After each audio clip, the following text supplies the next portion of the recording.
Devant toi, ô Dieu omniscient, nos ailes sont mises à nu. Le jour ou la nuit, tu sais tout, car à tes yeux rien n'échappe. Jésus vient, Jésus vient, Jésus vient, ô chrétiens célestes, resserrez bien vos cendres, quelles que soient nos iniquités, quelles que soient nos paroles, elles sont contenues dans ton livre, qui sans cesse nous les rappelle. Alléluia. Alléluia. Alléluia. Alléluia. Parlez un peu haut. Alléluia. Alléluia. Bon, aujourd'hui,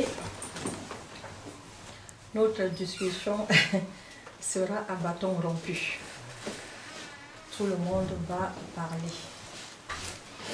À la veille des 70 ans de notre Église, l'Église du christianisme céleste, que pensez-vous?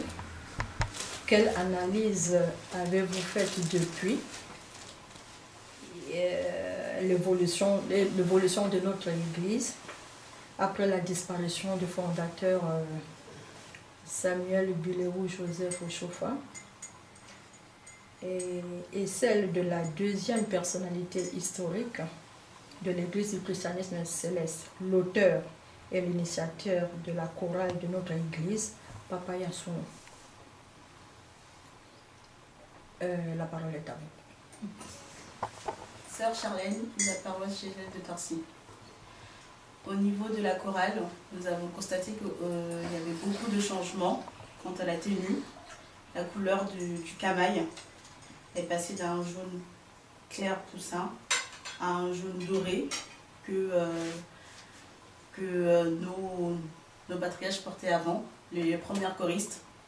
Au niveau de la tenue des surveillants, c'est devenu maintenant la tenue des maîtres de chœur, alors qu'on devait justement essayer de distinguer ces deux personnalités dans la chorale. Au niveau aussi de nos sœurs, au niveau du maquillage, au niveau des sourcils, tout ça, il n'y avait pas tout ça. Tout ça s'était ramené dans la chorale. On a plus tendance à ne plus écouter justement les maîtres de chœur quand ils nous parlent, même au niveau des cantiques. Tous les cantiques ont été révisités et là, ce que nous on nous enseignait, et ce qu'on nous enseigne maintenant n'est pas les mêmes. Il y a certains cantiques qui n'ont pas forcément les mêmes tonalités, ne sont pas chantés de la même façon dans toutes les chorales et dans toutes les églises, que ce soit ici en France ou même dans le monde et même en Afrique. Pour moi aujourd'hui, ce qui est le plus important pour mes frères et pour mes sœurs, c'est de revenir à l'origine de tout ce qui est chorale, de tout ce qui est l'église, ce que Papa Ochofa a enseigné à nos patriarches, à nos frères et sœurs qui sont partis, qui nous ont dévancés. On doit plutôt réfléchir à cela. Pourquoi eux, quand est-ce qu'ils priaient, l'Éternel les exauçait, alors que nous, qu'on prie, on dit toujours oui, Dieu il a été demandé, il nous donnera. Pourquoi est-ce qu'il ne nous donne pas? C'est parce qu'on n'a pas les bases pour savoir prier, on n'a pas la base pour comment demander. Il y a beaucoup de choses qu'on ne sait pas et on doit chercher. Chercher ne veut pas dire chercher mais trouver. Il faut chercher, il faut poser des questions. C'est en posant des questions qu'on trouve réponse à des questions. C'est des questions que vous posez ou bien c'est un constat? C'est un constat. Ben alors, qu'est-ce que vous proposez vous? Ce que je propose, c'est de revenir à la base, à la source. Il y a comme dans tout le pays, il y a des lois, il y a des préceptes dans les églises du christianisme céleste que nous devons chercher à connaître, à les mémoriser par cœur. Comme nous connaissons les 10 commandements, il faut que nous apprenons par cœur. Dans la chorale, il y a des règles que les choristes doivent apprendre par cœur. Et je pense que nous devons nous intéresser à tout cela pour l'évolution de l'Église, que ce soit ou même au sein de l'Église, à la base même de notre famille, que tout cela évolue. Maman Yansonou, Thérèse, j'abonde dans le sens de la sœur. Et ce qu'elle dit, en fin de compte, c'est cette base-là qui est un peu, nous revenons toujours à la discipline. Elle dit, dans toute organisation, il y a une discipline, il y a quelque chose qu'on doit faire.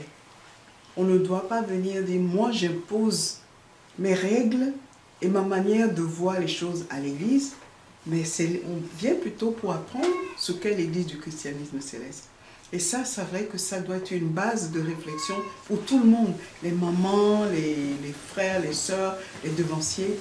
Tous, nous avons le devoir de retourner à la base, comme il dit. Par exemple, je prends les femmes. Mais il faut que nous travaillions. Quel est le rôle de la femme dans l'église du christianisme céleste? Ça, que nous soyons des sœurs, des mamans, nous devons tous apprendre à savoir ce qu'est le rôle de la femme dans l'église du christianisme céleste. Parce que souvent, c'est vrai, en commençant par moi, nous rejetons les fautes sur les devanciers, mais nous avons notre part de responsabilité. Maintenant, c'est à la veille de cet anniversaire, 70 ans de l'Église, il est de bon ton que nous nous penchions aussi sur notre rôle dans l'Église du christianisme céleste, comment l'assumer au mieux, quelles sont les bases de notre responsabilité dans l'Église. Voilà. Sœur Marie, j'abonde dans le sens de Maman Lévy par rapport aux mamans qui sont devant nous. C'était pour vous demander, c'est-à-dire à la veille des 70 ans de la fondation de l'Église christianiste céleste, qu'est-ce que vous, les mamans, vous pensez, c'est-à-dire qu'est-ce que les mamans peuvent mettre en place au sein de l'Église pour qu'il y ait une amélioration, pour qu'il y ait un changement, pour qu'il y ait un renouveau au sein de l'Église? Pour la paroisse Julienne, nous avons la grâce de connaître la base maintenant.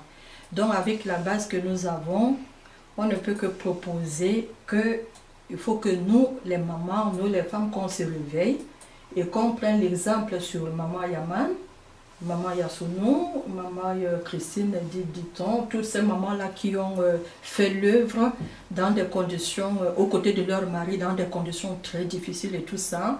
C'est des femmes qui respectaient des lois et des préceptes et c'est des femmes qui avaient la crainte de Dieu.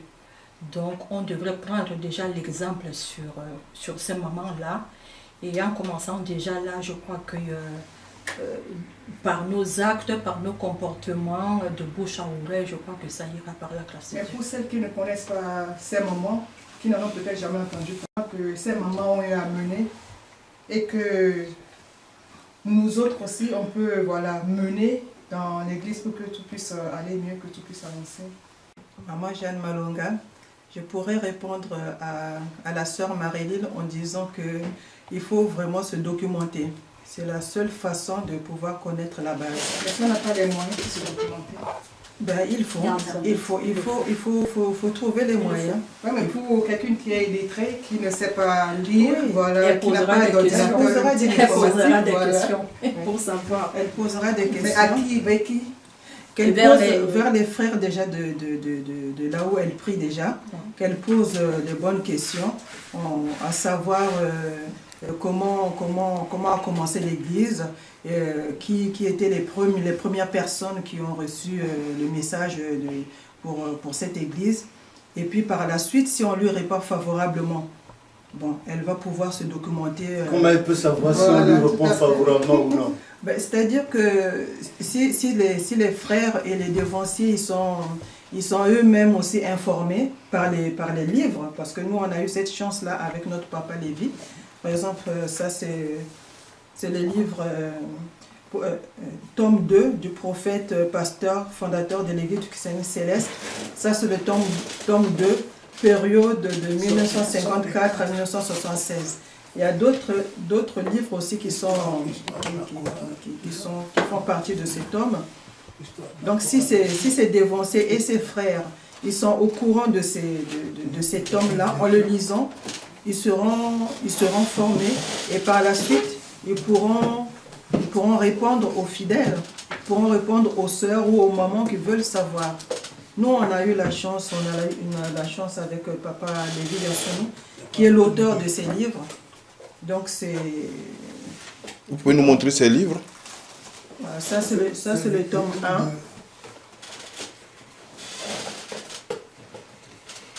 Le tome 1. Ça, c'est le tome 2. C'est couvert, on ne peut pas bien voir. Voilà le tome 2. Le tome 2. Le tome 3. Et le tome 4. Donc, ces 4 livres, déjà, on a la possibilité de connaître déjà le début, de connaître l'histoire de Papa Samuel Bilo Joseph Oshofa, son enfance, son adolescence, et voilà, c'est les débuts de l'Église. Donc avec ça, je pense que les mamans peuvent avoir une base. À partir de ça, il y a la base. Et il y a aussi surtout pour la chorale. Donc pour la chorale, il y a ce livre-là. Avec ce livre, sincèrement, on doit connaître, on doit savoir qui c'est qui recueillait, qui écrivait les cantiques qui étaient révélés et les mettait sur support, sur les portées. Donc ça, c'est des choses que nous, on a appris maintenant, parce qu'avant, nous, on connaissait pas, on savait pas qu'il y avait des portées, et là, maintenant, on sait. On connaît ces papa Nathaniel, Akodjenou, Yassounou qui prenaient les notes. Donc à partir de là, je pense que il y a une base, et puis il y a aussi, il y a aussi les écritures, parce que tout ça, c'est les révélations, et puis il y a aussi la Bible, les lectures, tout ça pour les méditations, faire les méditations. Ça aussi, ça aide.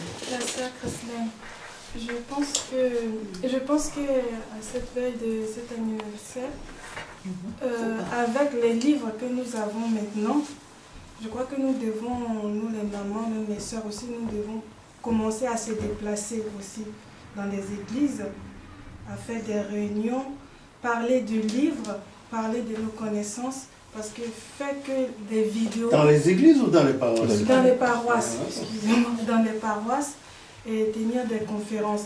Déjà que par nos comportements... Tenir quelle conférence? Non, parler des livres. Des livres... Ils vont te chasser. Des livres, et que c'est maintenant, enfin, il faut qu'on leur dise que maintenant, il faut qu'on se réveille. Comme il y a une chanson qui dit, si les hommes ne veulent pas, c'est nous les femmes. Je crois que l'heure est arrivée que nous les femmes, nous devons maintenant nous déplacer. Bon, je ne t'interromps pas, je ne t'arrache pas la parole, mais c'est pour te dire, que ce que tu dis c'est bon, mais déjà sur place, il y a le bureau national des femmes de notre église en France. Et papa, le chef mondial de l'église, papa Emmanuel Oshofa, gloire à son Dieu, a placé maman Déborah Andy de la paroisse Villeneuve-Saint-Georges là, mais les gens ne collaborent pas avec elle. Très souvent, elle se retrouve seule. Elle se retrouve seule, les gens ne collaborent pas avec elle. Si elle, qui a été nommée par le chef mondial de l'église, les gens ne collaborent pas, les femmes ne collaborent pas avec elle parce qu'elles pensent que ce n'est pas sa place. Maintenant, a fortiori, toi qui es sur une petite paroisse comme Julienne, je me demande comment est-ce que les gens vont t'écouter. S'ils ne vont pas te donner des gifles, voilà, ils ne vont pas te rentrer dans le vasista. Voilà. C'est ça, tu peux continuer là. Peut-être, mais bon. Pour dire, je veux juste dire à la sœur, c'est vrai que c'est difficile à faire ce qu'elle dit, mais quelque part dans la Bible, le psaume 68, verset 12 nous dit, le Seigneur dit une parole et des femmes proclament en foule la victoire. Et cette victoire-là, il ne faut pas avoir peur. Même si on ne se déplace pas, nous avons déjà nos comportements et apprendre aussi à évangéliser. L'évangélisation, c'est quoi? C'est déjà par nos propres comportements, nous parlons de nous, de la Bible, de l'Église du christianisme céleste, mais comme ça a été dit, il faut que nous prenions seulement, nous qui avons lu les livres et tout ça, nous nous servons des exemples des femmes qui ont été là avant nous. Et ça, ce sont des modèles que nous pouvons propager partout. Et puis aussi comprendre que aujourd'hui, si l'Église va mal, c'est vrai que je fais partie des premières personnes qui chargent beaucoup les devanciers, mais nous avons notre part de responsabilité. Et à la veille de ces 70e anniversaire, ben écoutez, il faut qu'on se réveille comme la sœur Christiane a dit, on va se réveiller. Partout où nous pourrons prêcher, nous prêcherons. Mais pas forcément dans le Saint des Saints, ni sur... mais c'est dans la rue. Nos mamans, les mamans Yonsonu, les mamans Yama, les Ditino et tout ça, les IA faisaient ça. Parler aux gens. Et éduquer les enfants, éduquer nos filles. Leur dire ce que c'est que la femme... Il n'y a pas que les filles à éduquer, hein. Il y a aussi les garçons à éduquer. Oui, bien sûr. Mais bon, comme on dit, les femmes sont les premières concernées par l'éducation, puisque c'est maman, maman, maman, maman, maman. Donc, si nos petits garçons, nous ne les éduquons pas, il est fort possible qu'ils ne deviendront jamais des bons devanciers. Et de bons maris. Et de bons maris aussi. Donc, l'un dans l'autre, il y a une part de responsabilité qui nous incombe. Et ça, il faut en être conscient. Et ça, c'est l'évangélisation. Plus tard, on verra comment on peut mettre en place, pas au niveau national, puisque les gens n'écoutent pas, mais déjà, des groupes, des petites lanternes, des petites lumières, l'ensemble de ces lumières, qui sait? Comme dit l'Éternel, une parole à dire. Des lampions, quoi. Voilà, et nous allons proclamer la victoire et aider nos maris et nos frères et nos sœurs.